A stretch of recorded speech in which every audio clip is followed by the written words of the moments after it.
Segundo bloque de Revirados y nos corrimos porque hoy son 5 los temas que nos van a llevar a recorrer el mundo. ¿Por dónde vamos a empezar? Y la verdad es que tendríamos que preguntarle a él. Te conté un poco cuáles eran los temas, pero no me quiero adelantar a con qué va a empezar porque la verdad es que no lo sé. Así que le damos la bienvenida a Carlos Serenelli.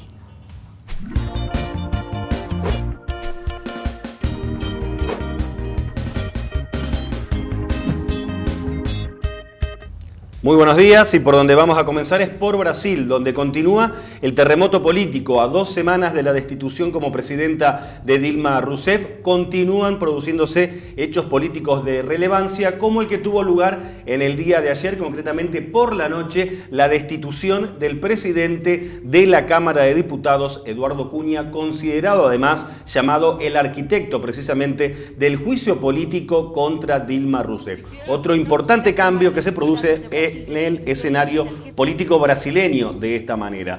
Como decíamos, la Cámara de Diputados destituyó anoche a Eduardo Cunha. Lo hizo en una sesión en la que 450 diputados votaron a favor de la destitución, 10 en contra solamente y hubo 9 abstenciones. El motivo de la destitución es que Eduardo Cunha ocultó que tiene cuentas bancarias en Suiza. Cunha es uno de los tantos políticos imputados por el escándalo de corrupción en la empresa estatal brasileña Petrobras. Ante una comisión parlamentaria había negado la existencia de esas cuentas en Suiza, pero después la justicia comprobó que sí las tenía. Se presume que ese dinero proviene del cobro de sobornos que cobraba vinculados a Petrobras. Cunha, que presidía la Cámara de Diputados, estaba suspendido en su cargo desde mayo por el Supremo Tribunal Federal. Está acusado por la justicia de corrupción pasiva, lavado de dinero, abuso de poder, realización de maniobras para obstaculizar investigaciones y el mencionado ocultamiento de cuentas en el extranjero abastecidas con dinero ilegal de Petrobras.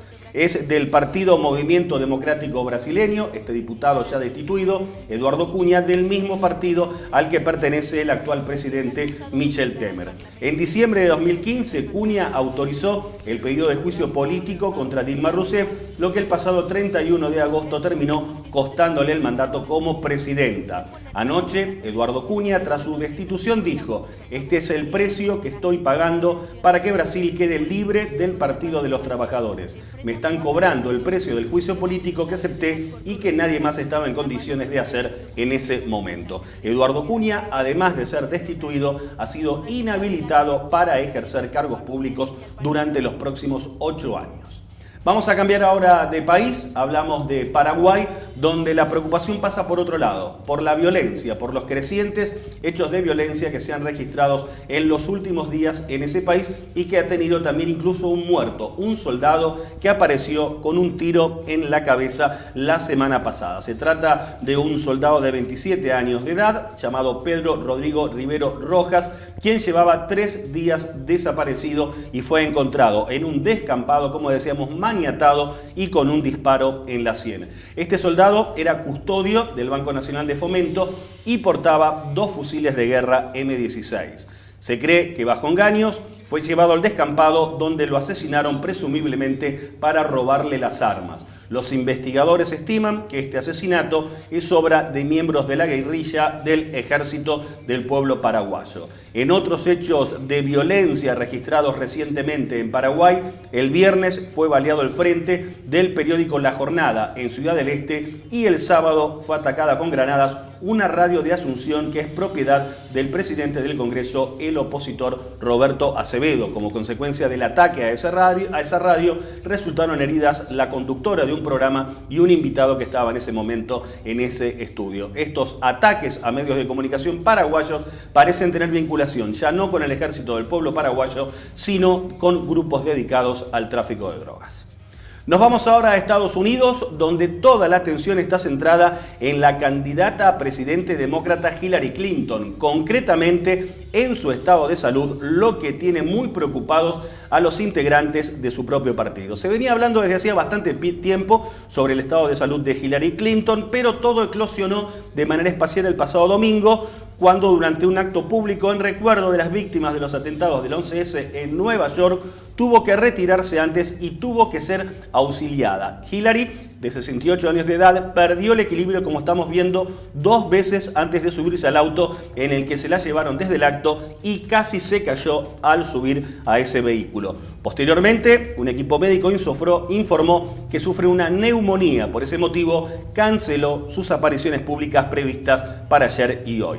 Ayer, su principal adversario político, Donald Trump, expresó sus deseos de una rápida recuperación, pero volvió a sugerir que Hillary Clinton no estaba siendo completamente honesta sobre su estado de salud. Trump ya había dicho, a raíz de un acceso de tos que forzó a Clinton a interrumpir un discurso durante un acto público, también eso, que tiene problemas de salud y que ella debería sincerarse sobre lo que realmente tiene. Hillary es cuestionada desde otros sectores también por su negativa a divulgar datos concretos sobre su estado de salud. Así, crecen las especulaciones, eso sí, sin base real, sobre que sufriría de un temor cerebral o demencia senil, o incluso se habla del mal de Parkinson. Todo esto ocurre a menos de 2 meses para las elecciones presidenciales en Estados Unidos, que se celebrarán el próximo 8 de noviembre. Y mientras los sondeos siguen dando una igualdad entre ambos candidatos sobre la intención de voto. Pero la preocupación ahora en el Partido Demócrata pasa por el estado de salud de la candidata presidencial Hillary Clinton. Vamos a hablar ahora de Siria, ese país tan castigado por la guerra de manera especial desde hace ya 5 años, pero que afortunadamente se encuentra en estos momentos en una tregua. Se cumple hoy el segundo día de esta tregua en Siria, que aparentemente y por lo menos de momento está siendo respetada. Una tregua que llega después de un acuerdo alcanzado el viernes pasado entre Rusia, que apoya al régimen del presidente Bashar al-Assad, y Estados Unidos, que apoya a los rebeldes. Ambos países se enfrentan a su vez a los yihadistas del Estado Islámico y es probable que tras este acuerdo realicen ataques inéditos conjuntos, Rusia y Estados Unidos. Esta tregua regiría hasta el próximo domingo inclusive, y este cese de los combates va a permitir el envío de ayuda humanitaria urgente a centenares de miles de personas que viven en las zonas sitiadas, en especial en la ciudad rebelde de Alepo. La última noticia indica que pese a este alto el fuego, el ejército sirio afirmó hoy que derribó un avión de combate y un dron israelíes que estaban sobrevolando su territorio, algo que fue desmentido de inmediato por Israel. El conflicto en Siria dejó más de 300.000 muertos desde marzo del año pasado y obligó a millones de personas a huir del país.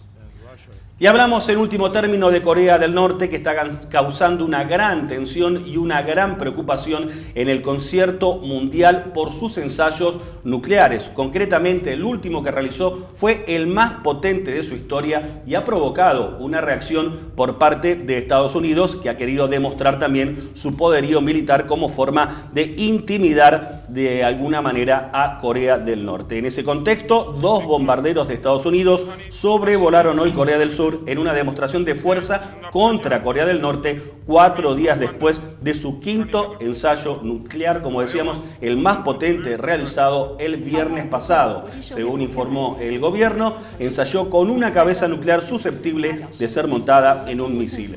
El comandante de las fuerzas estadounidenses en Corea del Sur afirmó que la prueba nuclear norcoreana constituye una escalada peligrosa y plantea una amenaza inaceptable. Unos 28.500 militares estadounidenses están desplegados en Corea del Sur y se pretenden instalar allí escudos antimisiles ante lo que pueda realizar Corea del Norte, que está causando esta gran preocupación mundial por sus pruebas misilísticas.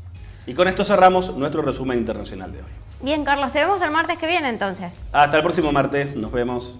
Una intensa recorrida por el mundo de la mano de Carlos Serenelli, columnista que viene desde la redacción del diario El Territorio para, justamente analizar estos temas internacionales. ¿Y nosotros? Nosotros, ¿qué nos queda? Rulo, que anda por ahí ya dando vueltas, pensando en algunos chistes, así que vamos a una pausa y ya volvemos.